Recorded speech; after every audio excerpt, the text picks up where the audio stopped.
session, let us continue to discuss about module 5, and in module 5 in this session we will be discussing about geodesics. So what is geodesics? In the same module we have seen two numerical methods which can be used to solve second order differential equations, and then we had seen calculus of variation, and proceeding in the as a part of calculus variation we will be discussing about geodesics. So what is a geodesic? So geodesics application, when we discuss about the application of a calculus of variation, this geodesics come into picture. So geodesic is in surface, is a curve along with the distance between any 2 points of the surface is minimum. So try to understand, geodesics is measured on a surface along with a curve, and that is nothing but the distance between the 2 points is minimum, and that part of the curve is called as a geodesic. Okay.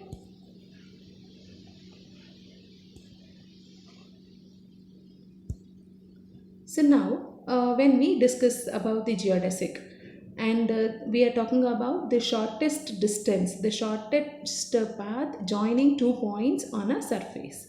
When we talk about it, it is very clearly understood the straight line is the shortest path which can connect the 2 points at the surface. That is what we all know. So now it is required for us to prove as a result. The question or a statement here is, prove that the shortest distance between 2 points in a plane is a straight line. The question can be asked like this, or prove that the geodesic on a plane are straight lines.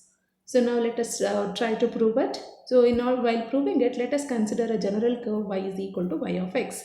Let this be the curve joining the points A and B. A has the coordinates x1, y1, and B has the coordinates x2, y2 in the plane S. And the arc length between A and B is S is equal to integral S1 to S2 ds. And the formula for arc length is given by square root of 1 plus y dash square, and integral x1 to x2 and this ds into dx. This is an formula to to talk about the arc length. And now S will be minimum if it satisfies the Euler's equation. So if you can recall the Euler's equation, that has got extreme values. Either it can be minimum or it can be maximum. So we say S is minimum. S is the arc length. What is S here? S is the arc length. And what arc length we are considering here? The straight line joining the points A and B is being taken as an arc length curve, and that arc length has been defined by this formula. And we want to prove this, the arc length R, the distance between A and B is minimum. That is nothing but S is minimum.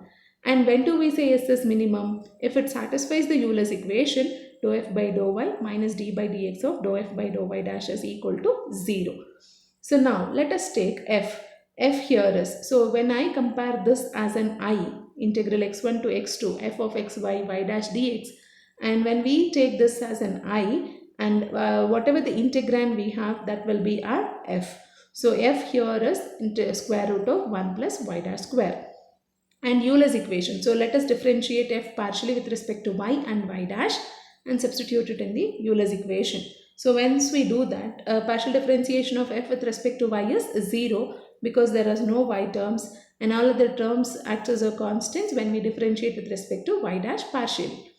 So here we are differentiating again partially with respect to y dash, and when we do so, differentiation of this is 1 by differentiation of root x is 1 by 2 root x. So differentiation of this is 1 by square root of 1 plus y dash square into 2y dash. So 2, the numerator and denominator gets cancelled. So Euler's equation becomes 0 minus d by dx of this, and this is equated to 0. So we have made a substitution in this and we have arrived at this equation. And now let us further simplify. So take a LCM and let us try to simplify in this form. We get this, and the numerator, if you observe the previous slide, so it is d by dx of this, and y dash here can be written like this form. The other form of an Euler's equation, we can write it like this. And once after writing in this form and simplifying it again, we get this, arrive at this expression. So y double dash is equal to 0 or d square y by dx square is equal to 0. Why? Because so here the entire term is equal to 0. So when we say entire term is equal to 0, in the product, either this term should be 0 or this term should be 0. This term should be 0 or this term should be 0. So y double dash is a constant common term. You can take it outside. The remaining is 1 plus y dash square minus y dash square. So y dash and y dash gets cancelled and you will have only y dash square and y double dash. So when product of two terms is 0, when both the terms are 0 or any one among those terms are also 0. So either this should be 0 or this should be equal to 0. And now let us assume the y double dash is 0, it is nothing but d square y by dx square is 0. So we want an expression for y. It means that d square y by dx square to be removed. In order to remove that, we have to apply integration. Since second order derivative is there, you need to apply the integration twice. So on integrating twice with respect to x, which gives, so first time when we integrate it, so let me write and show you.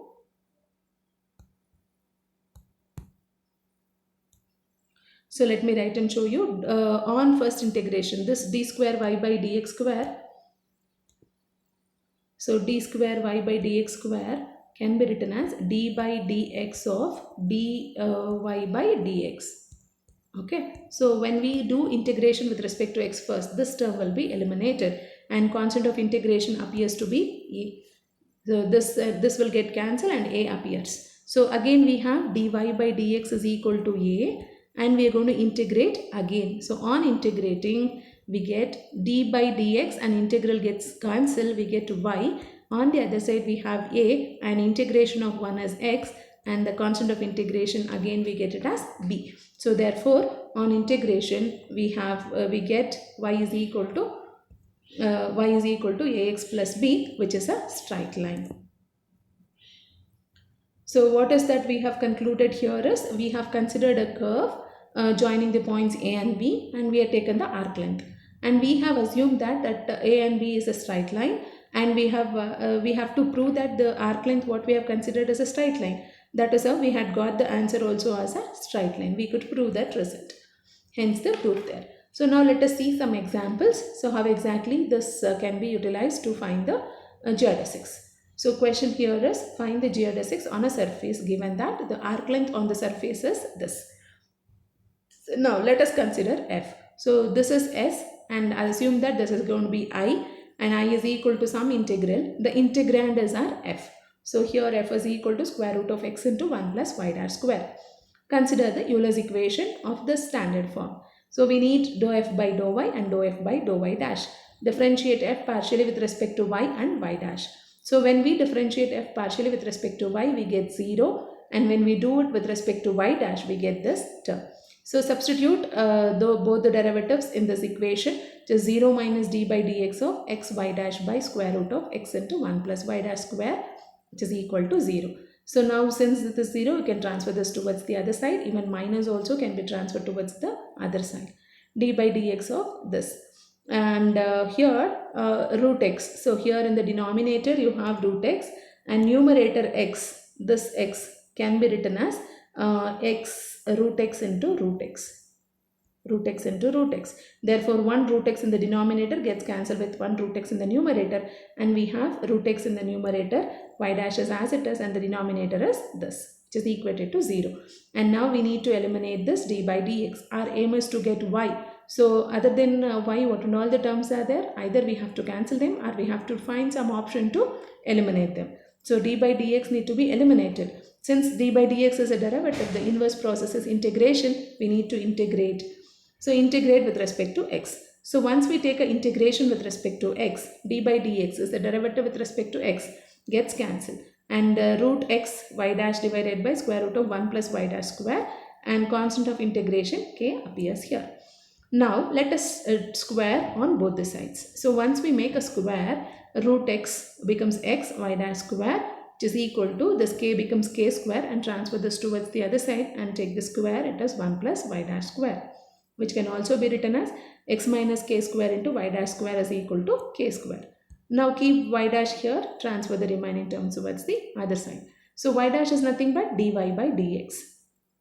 in order to cancel d by dx, because we want only y, you have to apply integration again. So on integrating this, we get y is equal to, k is a constant, keep it outside, integration of 1 by square root of x minus k square, which is this, and this gives us y is equal to 2 times of k integration of x minus k square plus c. This is on integration, and we can group the terms now. The c can be transferred towards this side, so it becomes y minus c and 2k into square root of x minus k square.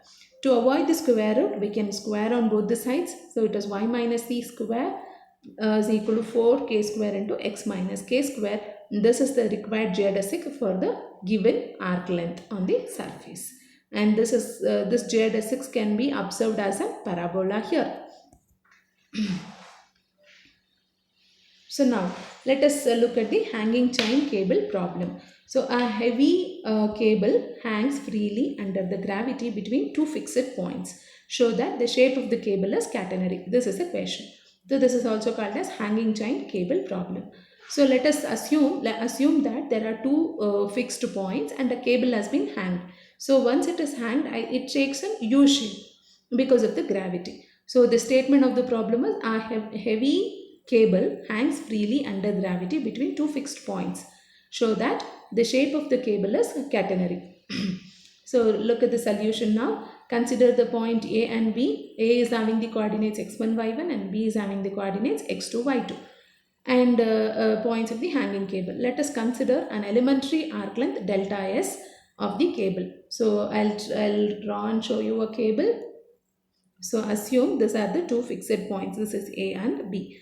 And a cable has been hanged here. This is A, which has the coordinates x1, y1 and this has the coordinates x2, y2. And consider any part of the curve which can be taken as delta S. So that is what the meaning here. Let rho be the density of the cable, that thickness, the heavy cable we have told, the density of the cable may be rho. Rho into delta S becomes the mass. And g is the acceleration due to gravity. The potential energy of the element is given by rho ds g into y, where x-axis is taken as the line of reference. For all these observations or assumptions, x-axis is the line of reference. So therefore, total potential energy of the cable is given by the formula capital letter T is equal to integral x1 to x2 rho ds g into y into dx. So we can group the terms rho gy ds by dx into dx. Okay, and but ds by dx is equal to, that is a arc length which is given by the formula square root of 1 plus y dash square. So keeping that and substituting ds by dx as this, and now we have to perform the integration. Rho, g and y are constants, so take them outside and integrate it. So when we do the integration, we get k y integral of square root of 1 plus y dash square, where k is rho into g, which is a constant now. So this is an I, and from I we had taken f, and rho into g has been taken as k, and this is our function. So f is this now, which is independent of x, as there are no x terms which can be taken as independent of x. So Euler's equation when independent of x is given by the form f minus y dash dou f by dou y dash is equal to k. Now you have to think of alternate forms of Euler's equation where we have come across this expression, and now we are using that. And f is nothing but ky into square root of 1 plus y dash square, make a substitution, minus y dash into k, and dou f by dou y dash. From this we have to find and substitute it, where you get this as a term for it, and which is equal to constant of integration c. Simplifying further, take a LCM and simplify, we get this, and this expression y plus y into y dash square, y into y dash, the positive term and negative term gets cancelled, we arrive at this solution, and square on both the sides and cross multiply, we get y square is equal to c square into this, and we need to have y dash, or we can also write it as y dash square is equal to this. So y dash is nothing but dy by dx, on the other side we have this. So we now group the terms of x and y separately. So this is how we get, and integrated, we get cos hyperbolic inverse of y by c is equal to x by c plus d, which is a constant of integration here. So cos hyperbolic inverse, transfer towards the other side, we get this. And finally we have y is equal to c cos hyperbolic x by c plus t, which is the required catenary. So this is going to be the solution for a hanging chain problem. So this is about your geodesics. In this geodesics, we have discussed only two cases. One is the straight line and the other one is the hanging chain cable. There are many more geodesics, but in your syllabus, only these two topics are to be discussed. Thank you.